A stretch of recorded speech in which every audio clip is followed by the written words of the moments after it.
مائل نہ ہوا کرے کسی سے بھی، اور اس کا صرف ایک طریقہ ہے، یعنی نگاہ نیچی رکھنا، اور دوسرا طریقہ یہ ہے کہ نگاہ پھیر لینا۔ دل پاگل ہی کیوں نہ ہو رہا ہو اپنا من پسند منظر دیکھنے کے لیے، بے نیاز ہو جائیں، دل کو کچل کر جان بوجھ کر مخالف سمت پر نگاہ لگائیں، تب تک جب تک دل ہار نہ مان لے۔ اور جب دل ہار مان لیتا ہے تو دور کے ہی روح میں وہ سکون اور خلاوت اترتی ہے کہ بیان سے باہر۔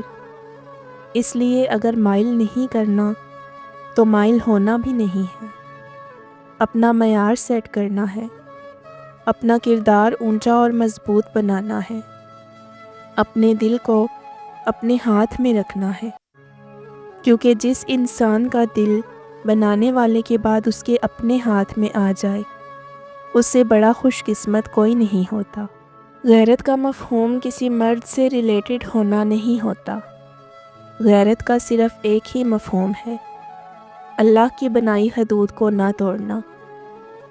اور جب وہ آپ سے آپ کی عمر کے بارے میں پوچھیں تو بتا دیں کہ خوبصورت روحیں کبھی بوڑھی نہیں ہوتی۔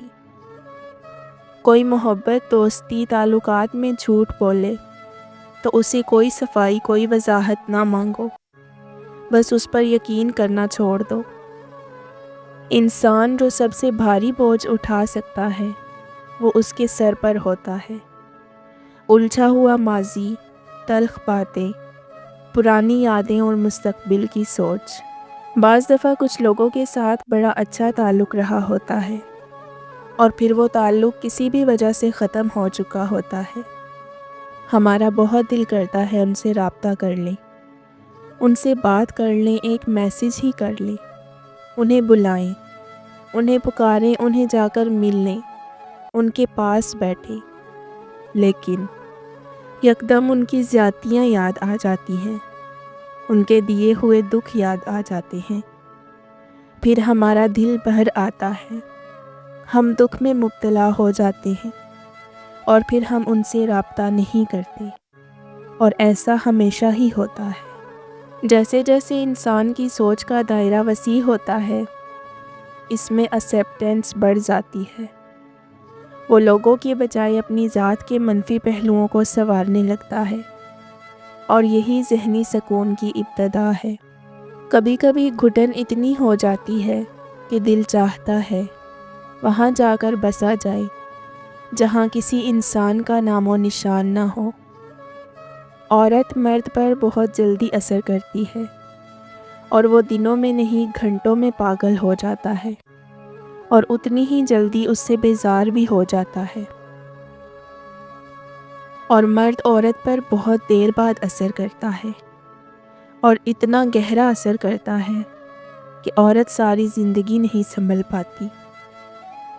یہ وقت ایسی بیزار نسل تیار کر رہا ہے جیسے چلتی پھرتی لاشیں ہوں، روبوٹ کی طرح دن گزارتے ہیں اور رات میں تھم سے جاتے ہیں، اندر سے ایسے بے روح، تنہا اور اکتائے ہوئے ہوتے جا رہے ہیں کہ کسی بھی لمحے خود کو ختم کر لیں اور رتی برابر بھی فرق نہ پڑے۔ میرا دل کرتا ہے میں قدیم وقت میں جاؤں اور کچھ کہانیوں کے انجام بدل دوں، مرزا کو آگاہ کروں صاحبہ نے تیر توڑ دیے ہیں، ہیر کو بتاؤں پیالے میں زہر ہے، سوہنی کو بتاؤں یہ گھڑا لے ڈوبے گا، فرہاد سے کہوں جو تمہارے لیے نہیں پہاڑ کھودو گے تب بھی نہیں ملے گا، اور اپنے اجداد سے معذرت کروں کہ یہ وراثتی اداسی آنے والی نسل پر بہت بھاری ہے۔ اس دنیا میں ہم ہر کسی کو خوش نہیں رکھ سکتے، ہمارے آس پاس چند ایسے لوگ ضرور ہوتے ہیں جو ہم سے نالاں رہتے ہیں۔